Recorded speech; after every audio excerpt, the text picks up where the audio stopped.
पिछला बार हम लोग देखे प्रिज्म से अपवर्तन यानी कि रिफ्रैक्टिव इंडेक्स के लिए फार्मूला, और वह प्रिज्म में फार्मूला हम लोग को मिला। एक तो विचलन के लिए मिला I प्लस ई यानी कि आपतन कोण प्लस निर्गत कोण, माइनस में मिला R1 प्लस R2।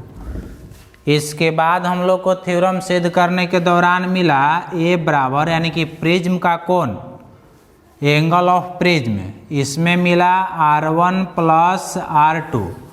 और इसके बाद अपवर्तनांक यानी कि रिफ्रैक्टिव इंडेक्स प्रिज्म के लिए मिला हम लोग का कि sine A plus delta M by 2 बटा साइन A बाई 2। ये हम लोग का 3 फार्मूला मिला प्रिज्म से अपवर्तन के लिए। अब इस पे हम लोग देखते हैं न्यूमेरिकल। तो न्यूमेरिकल देखते हैं। सबसे फर्स्ट न्यूमेरिकल पहला, यदि हम लोग को पास दिया हुआ है एक प्रिज्म, और इस प्रिज्म जो कि समबाहु त्रिभुज है जिसका नाम दे देते हैं ABC। अब इसका अपवर्तनांक यानी कि प्रिज्म का √3 दिया हुआ है। इसके बाद A इंसिडेंट रे, इस पे डाला गया नॉर्मल, और ये जो आपतन कोण बना इसका वैल्यू ले लेते हैं 60 डिग्री। हम लोग को निकालना क्या है, सिर्फ दिया हुआ है कि यह एक समबाहु त्रिभुज प्रिज्म है जिसका अपवर्तनांक √3, इंसिडेंट एंगल जिसका मान दिया हुआ है 60 डिग्री। निकालना है कि इमरजेंस रे का मान क्या होगा, इमरजेंस एंगल यानी कि निर्गत कोण, और निकालना है कि विचलन कोण का मान क्या होगा, डेल्टा वाट।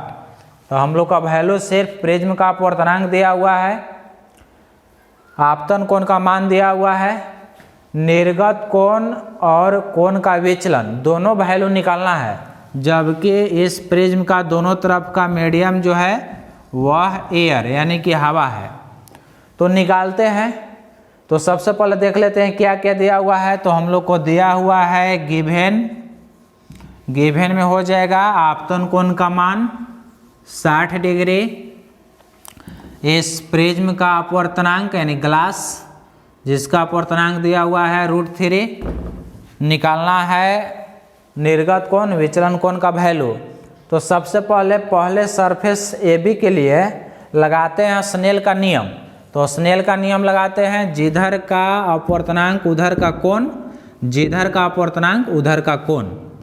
तब उस कंडीशन में जिधर का अपवर्तनांक, तो इधर का अपवर्तनांक एयर है यानी कि μA, और इधर का कोण तो साइन I।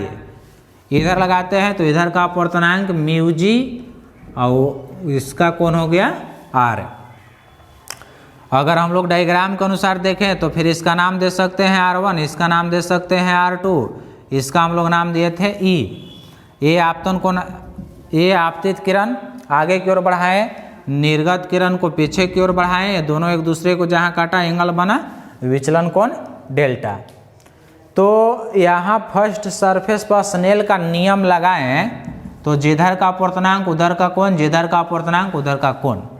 अब वैल्यू ले जाकर रखें तो एयर के लिए रिफ्रैक्टिव इंडेक्स 1 और आपतन कोण का मान दिया हुआ है 60 डिग्री।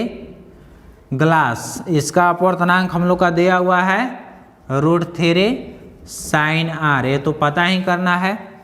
यहाँ पे साइन 60 डिग्री का मान रखा जाए √3 बाई 2, √3 साइन R, √3 से √3 कैंसिल, 1 बाई 2 बराबर में साइन R, अर्थात R का मान, अगर इसको R1 नाम दिए हैं तो फिर यहाँ पे R1 लिख सकते हैं। तो R1 का मान मिल जाएगा हम लोग का 23 डिग्री, क्योंकि 1/2 है तो R1 का मान मिल गया 23 डिग्री। अब इसके बाद हम लोग प्रिज्म में देखे थे क्या निकालना तो है निर्गत कोण और डेल्टा का मान। R1 का मान निकला हुआ है। ऐसे करते हैं कि हम लोग इसके बाद सेकेंड फार्मूला लगाते हैं। तो सेकेंड फार्मूला जब लगाएंगे तो A बराबर है R1 प्लस R2। जबकि प्रिज्म सिद्ध करने के दौरान अपवर्तनांक फॉर्मूला निकालने के दौरान ये मिला हुआ था थ्योरम में। तो ए हम लोग का प्रिज्म का कोण है, जबकि ये समबाहु त्रिभुज है, क्वेश्चन दिया हुआ था पहले ही। तो ए का मान 60 डिग्री हो गया, R1 का वैल्यू निकल गया 30 डिग्री और प्लस में R2। तो R2 का मान निकाल लेंगे यहाँ से, तो R2 का मान हम लोग का मिल जाएगा 30 डिग्री। तो यहाँ पे R2 का मान हम लोग का निकल के आया 30 डिग्री। निकालना तो है निर्गत कोण का मान। इस सरफेस पर पुनः लगाते हैं स्नेल का नियम। तो इस सरफेस पर पुनः स्नेल का नियम यदि लगाते हैं तो इधर का अपवर्तनांक, तो इधर का अपवर्तनांक हो गया म्यू जी, और इधर का कोण यानी कि साइन यहाँ पे था हम लोग का R2, जिसका वैल्यू यहाँ पे रखते हैं डायरेक्ट 30 डिग्री। और फिर इधर चलते हैं तो इधर का एयर है, तो एयर के लिए हो गया म्यू ए, एयर ए, और इधर का कोण तो साइन ई। तो इधर का अपवर्तनांक तो इधर का एंगल, इधर का अपवर्तनांक एयर है तो इधर का एंगल। यहाँ से निकालते हैं म्यू जी, ग्लास है तो √3 और साइन 30 डिग्री 1/2, एयर के लिए 1 और साइन ई, अर्थात यहाँ से √3 मिल जाएगा 2 बराबर में साइन ई, और ई का मान मिल जाएगा √3/2। यही हम लोग का निर्गत कोण, अर्थात यहाँ पे मिल जाएगा ई का वैल्यू तो साइन ई और √3/2। तो यहाँ से ई का मान हम लोग का मिल जाएगा 60 डिग्री, क्योंकि साइन 60 डिग्री का मान √3/2। तो निर्गत कोण का आंसर हम लोग को यहाँ पे मिल चुका। लेकिन इसके अलावा हम लोग का एक और भी निकालना था, कोण का विचलन। जबकि कोण का विचलन के लिए हम लोग का फॉर्मूला है डेल्टा बराबर I + E - R1 + R2। यहाँ से डेल्टा का मान निकाल लेते हैं। तो आपतन कोण का मान यहाँ दिया हुआ है क्वेश्चन में 60 डिग्री, ई यानी कि निर्गत कोण का मान अभी निकालें 60 डिग्री, और R1 + R2, तो R1 + R2, तो R1 + R2 जो है कैपिटल ए के बराबर है, और कैपिटल ए का मान हम लोग का 60 डिग्री है। तो यहाँ से मिल गया 60 डिग्री, 60 डिग्री कैंसिल, तो डेल्टा का मान आ गया 60 डिग्री।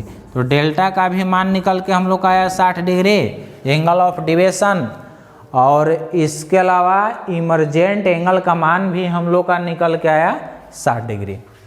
तो ये क्वेश्चन दिया हुआ था, इसमें हम लोग न्यूमेरिकल देख लिए, एक तरह के न्यूमेरिकल जिसमें दोनों फार्मूला का यूज हुआ।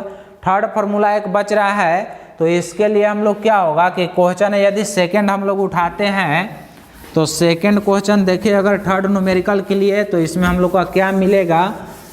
तो किसी प्रिज्म के लिए न्यूनतम विचलन कोण दिया हुआ है 30 डिग्री, न्यूनतम विचलन कोण यानी कि डेल्टा एम का मान।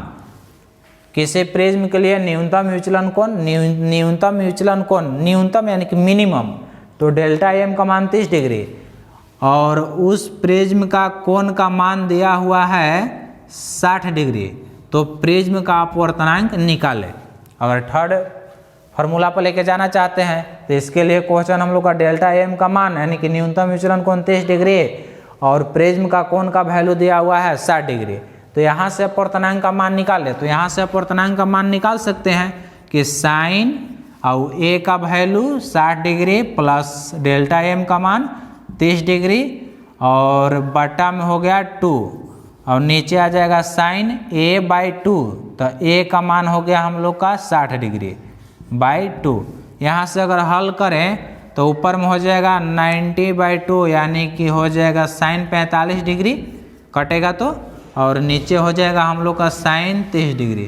दोनों का वैल्यू रख के हल कर लेते हैं। Sine 45 1/√2, sine 30 1/2।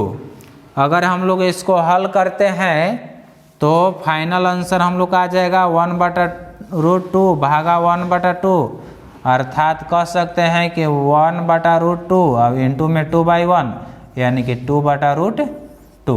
ये अपवर्तनांक का मान हम लोग का मिल गया। कभी कभी न्यूनतम विचलन कोण दूसरे तरह से वैल्यू भी देता है, कभी डायरेक्ट भी वैल्यू देता है, तो ये हम लोग का निकल गया। तो ये न्यूमेरिकल था जो ये तीनों फार्मूला पर हम लोग को लागू हुआ। और इसी में हम लोग आगे जो है देखेंगे पतले प्रिज्म से विचलन कोण का मान, जो कि अगला क्लास में हम लोग निकालेंगे।